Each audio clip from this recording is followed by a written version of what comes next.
మీ అన్నగారు నారా లోకేష్ బాబు గారు. ఇది మీరు గమనించాలి.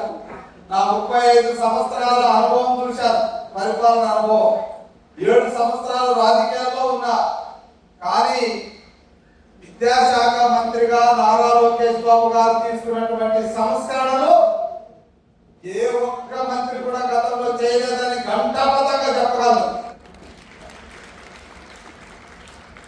ఎందుకంటే ఒక యూనిఫారం కానీ, పాఠ్య పుస్తకాలు ఇచ్చే విషయంలో కానీ, మీకు 100 days స్పెషల్ కోర్స్ ఇచ్చేటటువంటి విషయంలో కానీ, మీకు నాణ్యమైనటువంటి మధ్యాహ్న భోజనం ఇచ్చేటటువంటి విషయంలో కానీ, రాజకీయాలకు అతీతంగా గతంలో మీకు ముద్రించబడినటువంటి బొమ్మలు లేకుండా, రాజకీయాలతో సంబంధం లేకుండా మీ భవిష్యత్తుకు బంగారు బాట వేయాలనేటువంటి ఆలోచనతో నారా లోకేష్ బాబు గారు తీసుకున్న ఈ నిర్ణయం మనం అందరూ కూడా ఎంతో గర్వపడాలి.